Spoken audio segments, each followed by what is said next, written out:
Experience the joy of watching your friends and family's faces light up when you feed them wild game you harvested and made into delicious sausages.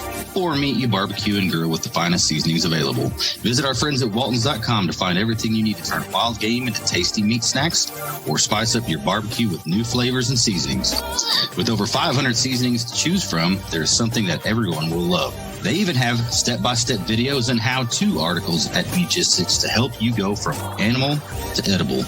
Use coupon Rangers15 at checkout to save 15% on your first order at waltons.com. Waltons, everything but the meat. This is Ranger prospect Blaine Krim, and you're listening to the Ranger Report podcast. The Ranger Report. Yeah, the Ranger Report. If you want inside scoop, listen to the Ranger Report.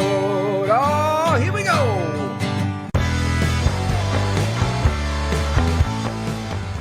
This is the Ranger Report podcast. News, insights, predictions, interviews, and information about the Texas Rangers from the major leagues to the minor leagues. And now, here are your hosts, Ben Dieter and CJ Berryman.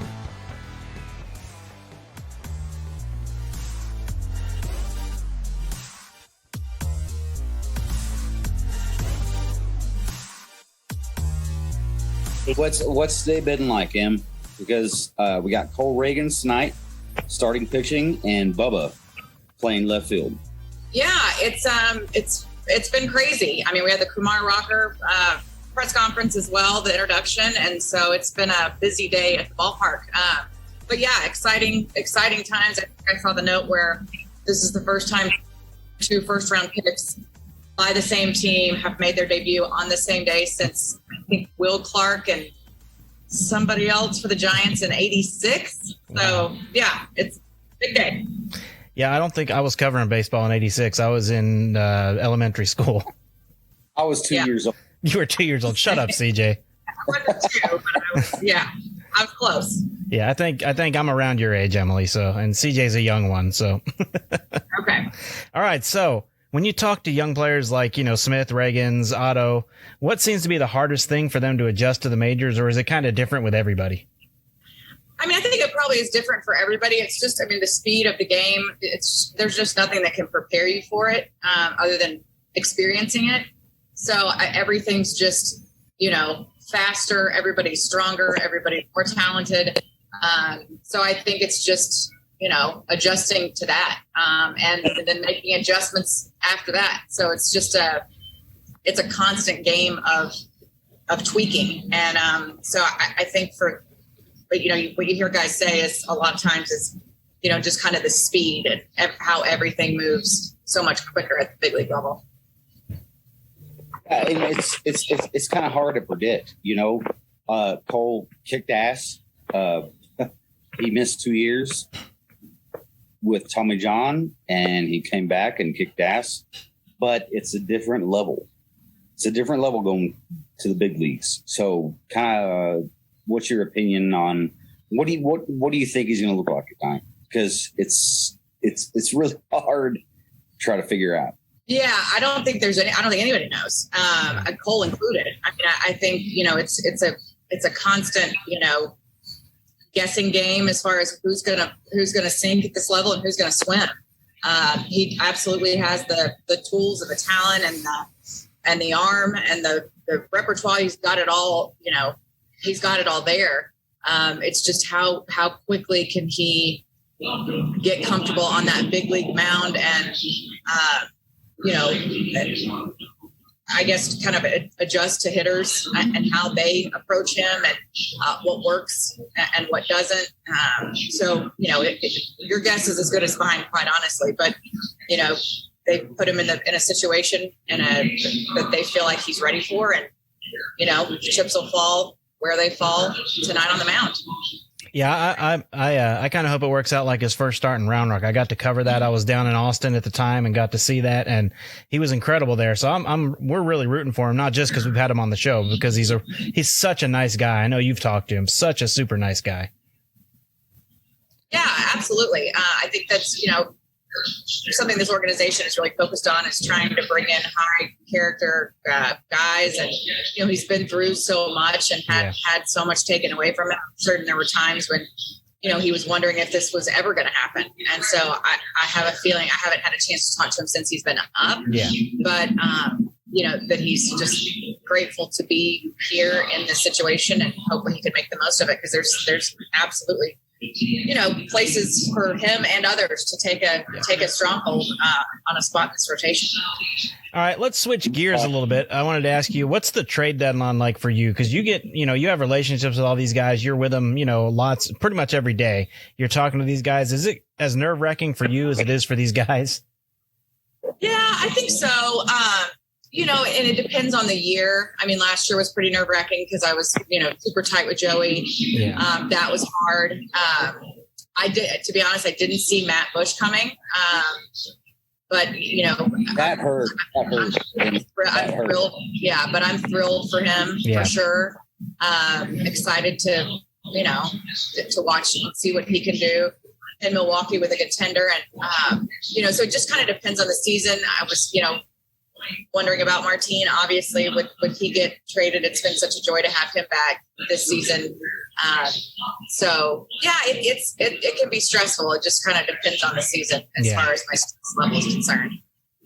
So we have a guest on, Tyler Nielsen, who was my favorite receiver, not named Slade Hodges, in high school. Tyler? Hey, Emily, thanks for joining the podcast once again. So first off, I'll give you a little bit of crap being from Plainview, like CJ does. You got to start switching those colors to maroon and white. Do what now? I said you got to start switching those colors over to maroon and white. That's not going to happen. You know that. No, my question for you is, do you see the Rangers extending Martin Perez? I think something will get done. I think he'll be back here. I think he'll be back. I'm not certain at what point in time that's going to happen, but I'm confident that they'll get a deal done, if not before the season, shortly thereafter. So I adopted a puppy, and he's a Chihuahua, and I'm going to let you guess his name. And he wants you to guess the puppy's name. It's a Rangers-related name. Solak. Nope. Damn, Ben, I'm going to give her a huge hint here. He once played groundskeeper while doing an interview with you. To avoid a Gatorade bath. Yeah, Beltray. There you go. Beltray, yeah. Nice. Yeah. So Emily, I mean, you've been doing this a long time. Now you're getting to see a whole new crop of Rangers players. So how difficult is it to adjust to that? Am I making sense?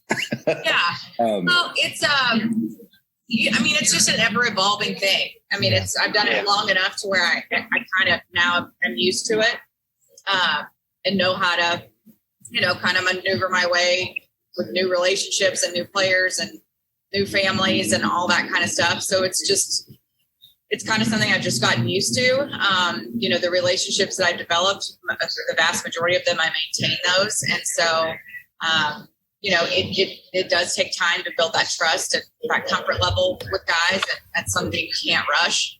And so I just try to be as patient as possible and kind of follow their lead and, and just get to know them. Yeah, so you don't have to worry about getting dumped on by Gatorade with Sprugy and Elvis, right? No, Martin started to do it for a little while. Yeah. Yeah. But we have an agreement. He's not coming for me. I had a lot of good questions planned a week or two ago, and then Jared and Hannah stole you and did a really good podcast with you on the Straight Up Texas podcast. Oh, thank you. And they stole a bunch of my questions, so we had to kind of scramble at the last second. So I'm gonna have to blame Jared for that. I'll have to let him know he stole that from me. But no, that was really good, by the way. I really enjoyed their podcast. They do a fantastic job, and it was fun. Yeah, it was fun hearing you on there. Yeah, we had a blast. All right. So I did want to ask you, because you deal with this. We love your podcast. Oh, that too. Yeah. I was going to promote that at the end. It's awesome. Oh, thank you. Thank you. All right. So you deal with this more than we do, Emily. Twitter fans love to harp on just the negatives, and they never look at the positives of this team. What are some of the positives that you've seen coming out of the 2022 season? Well, I mean, I think like the resurgence of Martin Perez has been fantastic. Adolis has been a little up and down, but I think his proving that he belongs at the big league level is encouraging. The play at the catcher position has been phenomenal, regardless of who's been back there. Mitch before he was injured, and then Jonah and Mabry, even and Sam Huff when he was here. It's been such a bright spot what they've done, not only behind the plate but at the plate. Just Jonathan Hernandez and Jose Leclerc getting back in the mix, back on the mound. Resurgence of Matt Moore has been encouraging. They want to keep him around for a bit. And then, the way that Corey and Marcus started the season, really underwhelming, and now kind of seeing the players that we knew we were getting when we signed them. All right, so we're going to wrap it up here. Tyler has one question for you. Em, I know you've had a busy day at the ballpark with Kumar's press conference and all that. Have you had a chance to get to talk to Cole being at the ballpark or Bubba? And if so, I squealed. I have not had a chance to talk to Cole. You don't talk to starting pitchers the day they start. And Bubba got here really late. He had some travel issues, but I gave him a giant hug whenever he walked into the dugout and went before he went out for batting practice. So I haven't gotten to have lengthy conversations with either one of them, but looking forward to seeing them on the field. And I look forward. I think both of them will be here for a bit. All right. Yeah, go ahead, CJ. Well, I have one more. With Brad Miller on the men and him coming back, it's going to be hard to decide who to send down, Zeke Duran or Josh Smith. I don't think you can send either one down. My opinion. Yeah. I mean, a lot can happen between now and then. You don't worry about roster moves before they need to be made, in my opinion, because you just get way too far ahead of yourself. And so those things tend to have a way of working themselves out. But I don't think either one of those guys, now at this point in the season where this team is, I think they want to focus as much as they can on these younger players to see, if they can stick at this level. That's why Bubba and Cole are up. Yep. So, all right, Emily. Well, I'd like to thank you for joining us. I'd like to flex on my buddies here just a little bit. It was nice to meet you. I covered a couple games this year. I had a giant beard the first time I was there, and back in May, and then I shaved it. I was there a couple of weeks ago, I think. So I looked like Santa Claus the first time I was there, but I lost a bet with a vacation Bible school group and had to shave my beard off. So that's where that went. But I appreciate everything you do. You make it fun for everyone to enjoy the games. And of course, your podcast, The Mom Game. Everyone go check that out. Thank you so much for taking the time with us tonight. Should I sing the Ben and Skin? Got that Emily, Oh, that song will forever be linked to me. That's for sure. Thank you again, Emily. Okay. All right. Thanks, guys. Have a good one. You too. Emily, I had, so I was covering a game in Austin and I spit coffee all over my windshield whenever they sang that song. And it was the first time that they did that song for you. Oh, yeah. And you said, yeah, that was awkward. That was awkward. No, you can always count on Ben and Skin for a little awkward. True. All right. Thanks again, Emily. Thanks, okay. Em. Thank you, guys.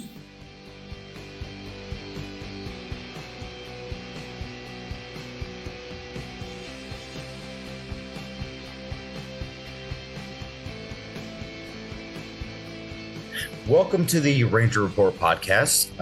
Ben is having some issues with his gut. He's having some poop issues. So it's just me solo, but I was able to thankfully get a good friend who I used to call Moon Pie, but he's lost too much weight. And John Moore is joining the Ranger Report podcast. How you doing, John? I'm good. What's going on, man? Yeah, it's good to see you again. And I think I can smell Ben through the speakers. Hey, Ben, waft that thing off. Waft that thing off. So we're gonna jump right into it. So Brad Miller is getting ready to come off the DL, and you have Josh Smith and Ezekiel Duran on the roster. I don't think you can send either one of those guys down. So that's going to be a decision that's going to be hard to make. What do you think? Probably Nick Solak. Oh, okay. Well, make that easy. I'm assuming Nick Solak's the one going down. So then, Nick, he's played okay since he's been up, but he's the one that's likely odd man out, and wouldn't be surprised if he doesn't, if it's necessary, we don't see a DFA on him. Yeah. And so I've pounded the table over and over and over again for Leody Taveras. How special can this guy be? Right now, he's proven to be, he's solidifying himself right now. They had him third in the lineup yesterday. He's a changed hitter. They had him lower his hands and something with Tim Hires that and Donnie Eckert, that they did something with him, told him to go to AAA when he didn't make the team coming out. He was good the second half of last year after he got sent down. He played very good in AAA, and then he had an okay spring. He didn't make the team out of spring training. He goes down. They tell him what they want him to work on, and he just rakes while he's down there. So we've known defensively what he can do. And last night it was apparent too. I mean, I was at the last two games and they were horrible to watch, but Leody out there, I mean, when a ball gets over Leody, it's a well hit ball. And so offensively, what he's doing right now, if he can continue to do what he's doing right now, the pop hadn't really hit. He's hit 3 home runs since he's been up. So, I mean, yeah, he's definitely setting himself up to be the center fielder on this team. And, I think the Rangers envision him being a starting pitcher, being a leadoff hitter and doing that. I don't know that he's quite there yet. They've tried him up, right now they're injured. They're having to put him up in the lineup, but he's definitely Leody ain't going anywhere. He's up here. Yeah. So he's solidifying himself as a starter. If Leody Taveras isn't starting in this lineup next year, they have done some big things in the offseason for the outfield. Right. And so let's talk about Adolis. So last year, he had a great, May, April, and kind of cooled off. But and Chris Halleck from SI said on the podcast that he has to prove that he can maintain. I think he's done that. And that's a guy you can kind of build around. Do you think that is true? I don't know that you build around him, but I think he solidified himself as an outfielder. I mean, the guys you're building around right now are Corey Seager and Marcus Simeon. But yeah, I mean, look, he is, he's under a lot of control. He's still 28, 29 years old. He was a late bloomer, sort of the way that Nelson Cruz was. And he definitely, he didn't play yesterday. I asked Woodward about it in the pregame because there was speculation on trade deadline day. He's not in the lineup. Is this a normal day off? Is there something happening? Because there was some talk that maybe he could get moved in a deal, somebody looking for a right-handed bat. And he was like, no, it's just a regular day. And he never came out for batting practice. He never came out for anything. So everyone wondered, but Woody said, look, when he starts scuttling a little bit, every swing that he does, his torque in his body and what he does. He swings hard. He swings hard. He goes, when he's off, he doesn't need to DH or do something like that. You need to just get him all the way out of the lineup. And so basically I think they told him, don't even show up till 6:00 and don't worry about it, 'cause you're not going to play. He ended up pinch hitting late in the game. He almost gave him 3 runs there. He hit a foul ball about 890 feet, just a little bit foul. And, but I mean, look, he is solidifying himself in the outfield for sure. If he can continue to do what he's doing, like he's hitting 260 somewhere in there. He's in right. Adolis hitting 250 is good at Adolis. Yeah, and he's above that. I think he's close to 260, maybe 265. I think he's got about 18 home runs, something like 18 home runs, something like that. So he's on pace to maybe hit 25, 30 home runs, something to that effect. I'm gonna look it up. Might be 35 home runs, but this is a guy that was hitting 30 home runs in the minor league. So it's not, they have a shorter season. Well, he was 30-30 guy last year. So. Yeah. So he's on pace to do it again.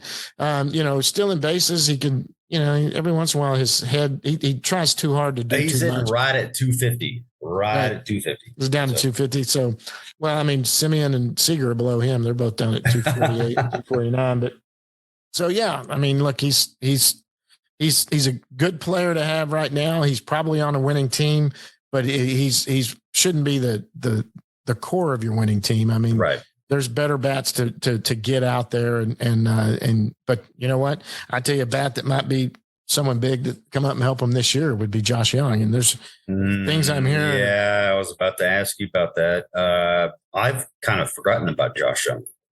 He's hitting 200, but he's played in 5 games. I'm hearing pretty soon he's actually playing in the field. Pretty soon he's probably going to make an appearance in AAA. What's made me forget about him is Josh Smith and Zeke Duran. Well, and nothing to take away from Zeke Duran and Josh Smith, but Josh Young, that is a better player than them. He's just a better player than them altogether. He's got more power. He hits for better average. He just looks more disciplined at the plate. He's got better exit velocity coming off the ball. Stay healthy. That's a concern. That is a concern, but now that he healed quicker than everyone thought. They thought there might be a chance he could just be a DH, at the end of the year. Now he's playing in the field. It wasn't his throwing shoulder, which was good, but he's hitting the ball now. He's hitting at ACL. Let me be very clear. ACL is the Arizona Complex League. That's not his knee. But he's now he's healthy. He's healthy. He's playing. They'll have him in AAA soon, and it wouldn't surprise me at all if he doesn't end the season in the big leagues. I didn't think that would happen. I thought they'd hold on to that option for him going into next year, but they could use the bat right now, but they want to get him some more at bats. So I think he's going to be in the big leagues. All right. So I'm going to go ahead and get this out of the way. I adopted a puppy. Okay. And you got to guess his name. His name is Adolis. No. He's going to be a future Hall of Famer. Future Hall of Famer. Is that Beltre? Beltre. Hey, Beltre the dog. All right. So let's talk pitching. And the Rangers don't have any. That John Gray thing's going to suck. Yeah, that's going to really suck. And so we're going to see Cole Reagans on Thursday night. So what do you think of him? We had him on the podcast about a month ago. Yeah, we've had him on too. He's a great kid. I'm so he's come off 2 Tommy John surgeries. He was So what do you think he's going to bring? I know he does cutter, change, 4-seamer.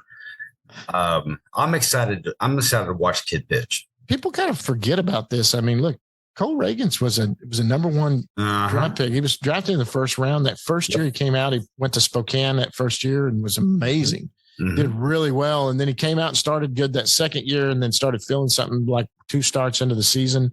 I think he was at Hickory, which back then was low A. 2 starts into the season, he started feeling something. It turned out to be Tommy John. Then he comes back. He goes out the first game. He pitches off Tommy John. He feels it again, has his second Tommy John surgery. He's an outstanding kid. Just talking to him, you talk to him, he's just an amazing kid. So this is fantastic. Look, he's the one guy. The reason the Rangers didn't go out and sign a bunch of pitching, we knew they were going to go out and get a couple of veteran starters, but they needed to see what they had at the top levels of the minor league system going into, they got 2 big bats. They knew they needed another bat. If they didn't get it at the trade deadline, they'll do it this offseason.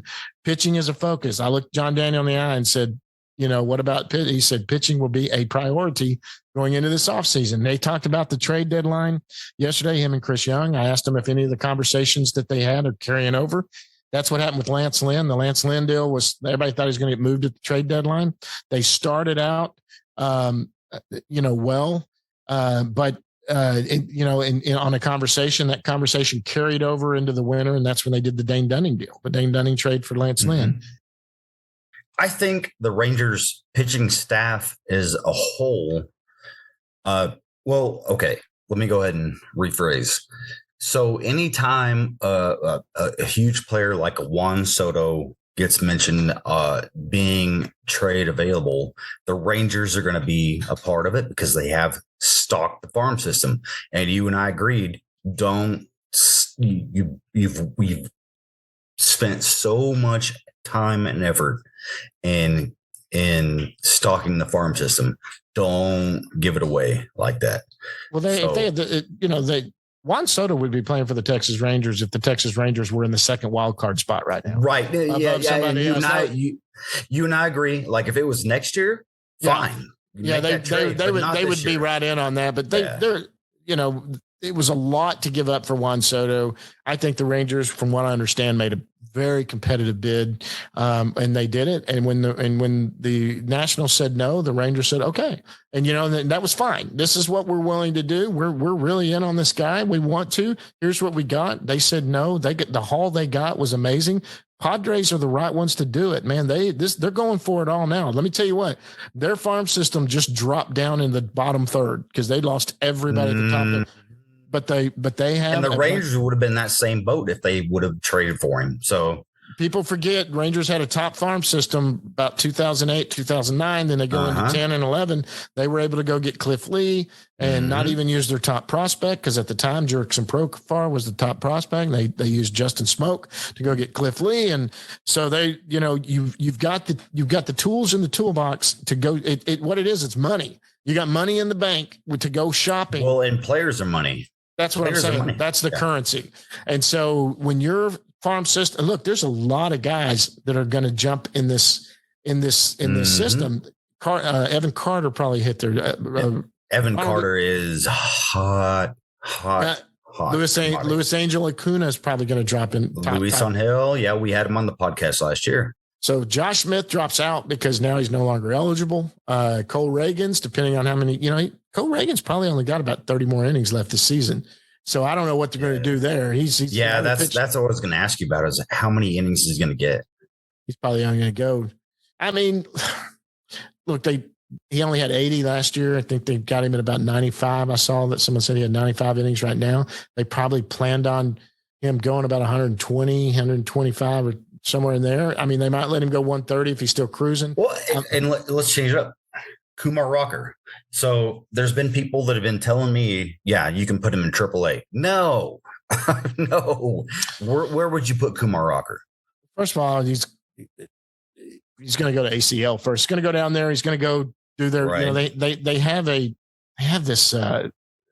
It's called the Ben knows it.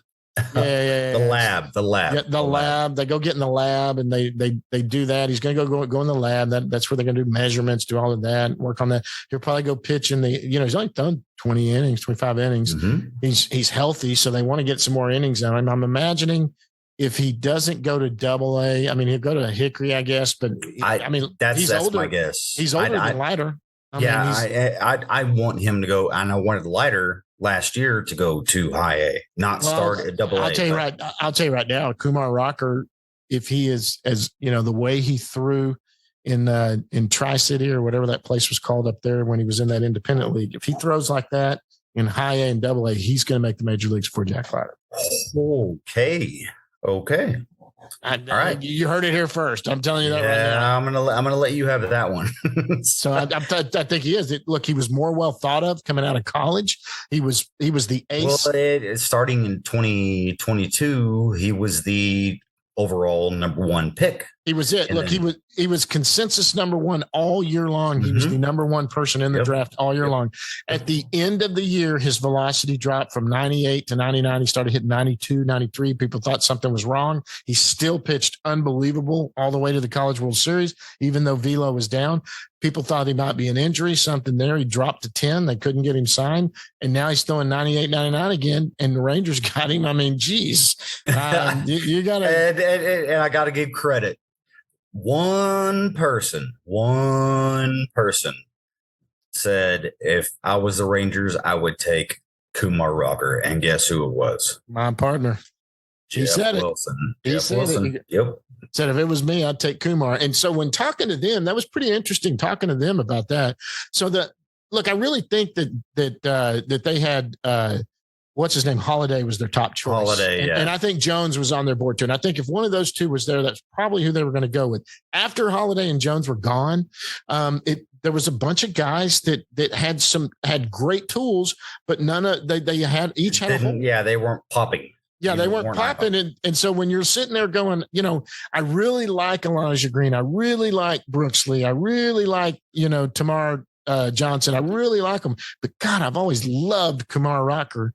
And, geez, even if he's not quite healthy or whatever, let's freaking just go get Kumar. He'll sign for less and we'll have a little money. And honestly, and they've said this, they did not do that thinking Brock Porter would slide to them. They did that thinking. Brock. Yeah, I want to talk about that. Brock Porter sliding to them in the 4th round. Holy crap. Yeah, so they didn't think that. That was just like icing on the cake. They thought, honestly, what they thought was so they call them tween guys.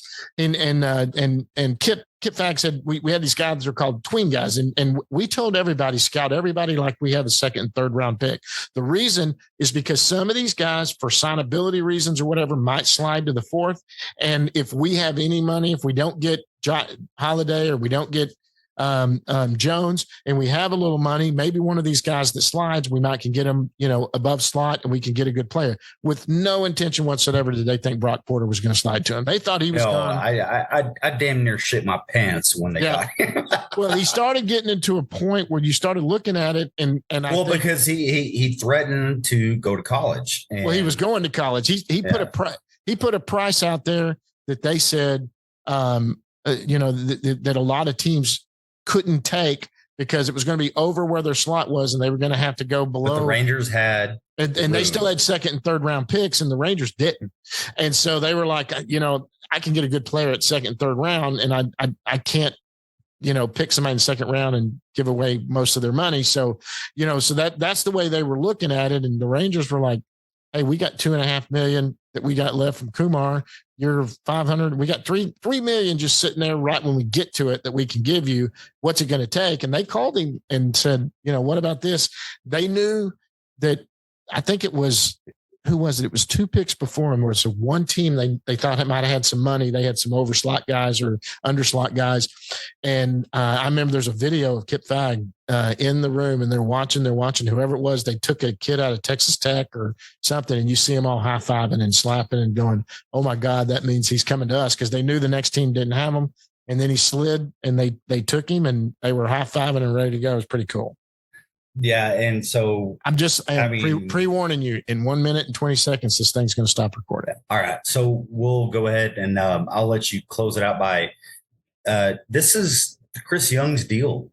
He's making the calls, and John Daniels has allowed him to do it. He's saying in the background, it's Chris Young's team now. So go ahead, finish off. It is, and look. A lot of people that like to go on the Nolan and what Nolan did and all of that. Nolan never made a move like that in his life. Now, he had to sign off on them. He was the boss, and Nolan Ryan had to sign off on every deal that came through. There was some talk he did not like Yu Darvish and was not in on Yu Darvish whatsoever. He did not want that.